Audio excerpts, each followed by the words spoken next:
जरा सोचो, एक ऐसी दुनिया जहां हर रोज मौत आसमान से गिरती है, जमीन का हर कोना बैटलफील्ड बन चुका है और हवाओं में सिर्फ दर्द की चीखें गूंजती है। इस दुनिया में एक ऑर्डिनरी आदमी है, काफका हिबिनो। ये कहानी है उस मॉन्स्टर की। ये कहानी है काइजू नंबर 8 की। काफका हिबिनो जो 32 साल का है, बचपन में सपना था डिफेंस फोर्स ज्वाइन करने का अपनी बेस्ट फ्रेंड मीना आसिरो के साथ। लेकिन जब सिलेक्शन का वक्त आया, काफका फेल हो गया और मीना बन गई एक नेशनल हीरो। काफका के पास सिर्फ एक काम बचा, काइजू क्लीनर। वो उन मॉन्स्टर्स की लाश उठाता है जिनको डिफेंस फोर्स मार गिराई है। हर रोज वो देखता है मौत, डिस्ट्रक्शन, और हर रोज उसका सपना थोड़ा और टूट जाता है। लेकिन सपने मरते नहीं, वो अंदर कहीं सुलगते हैं और एक दिन फिर से जिंदा हो जाते हैं। एरिनो इचिगावा एक यंग रिक्रूट काफका के यूनिट में आता है। वो काफका से कहता है, मैं मॉन्स्टर मारने के लिए आया हूँ, और ये लाइन काफका को हिला देती है। वो रियलाइज करता है अभी भी चांस है, अगर हिम्मत हो तो।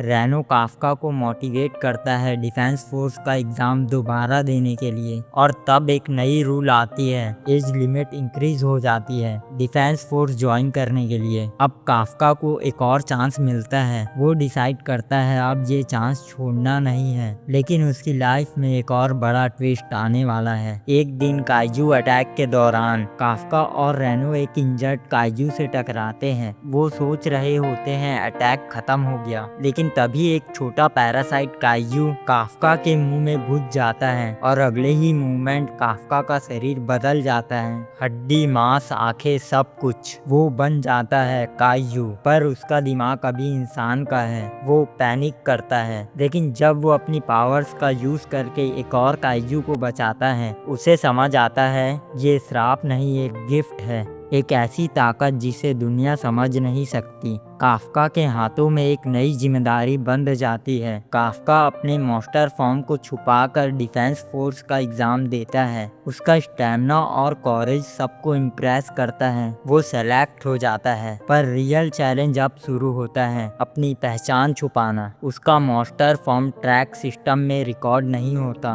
लेकिन कुछ officers, specially vice captain Hoshina, doubt करते हैं।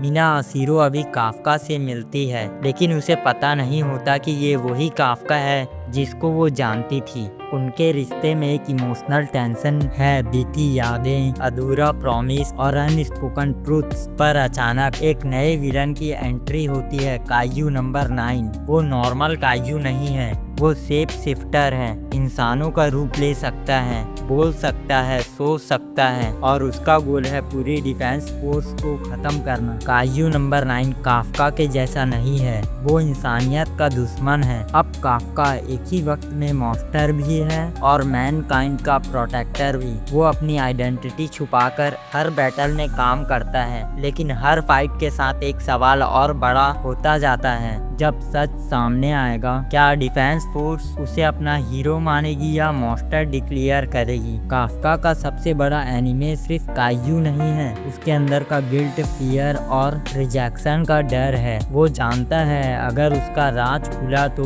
वो मर भी सकता है। पर हर बार जब डेंजर सामने आता है, काफका सब कुछ भूलकर अपनी ताकत का यूज करता है लोगों को बचाने के लिए। एक मोमेंट आता है जब उसे अपनी मॉन्स्टर फॉर्म में ट्रांसफर होके पूरी स्क्वाड को बचाना पड़ता है। सब लोग शौक है, वो हीरो है या दुश्मन। काफका की कहानी अभी खत्म नहीं हुई, ये सिर्फ शुरुआत है। एक मॉन्स्टर जो अपने इंसान होने का सबूत देना चाहता है, एक सोल्जर जो दुनिया के लिए लड़ता है जबकि दुनिया उसे अपना नहीं समझती, एक मॉन्स्टर जिसे बनाया गया था दुनिया को बर्बाद करने के लिए, पर उसने चुना दुनिया को बचाना। ये कहानी है काइजू नंबर 8 की, और ये फाइट अभी बाकी है। तो अगर आपको ये कहानी पसंद आई हो तो लाइक और सब्सक्राइब करना नहीं भूलना। अपने दोस्तों के साथ भी शेयर करना ताकि ये जर्नी ज्यादा लोगों तक पहुंच सके। आपके थॉट्स क्या हैं काफका के ट्रांसफॉर्मेशन पर? कमेंट सेक्शन में जरूर बताएं। मैं आपको फिर मिलूंगा एक नई स्टोरी के साथ।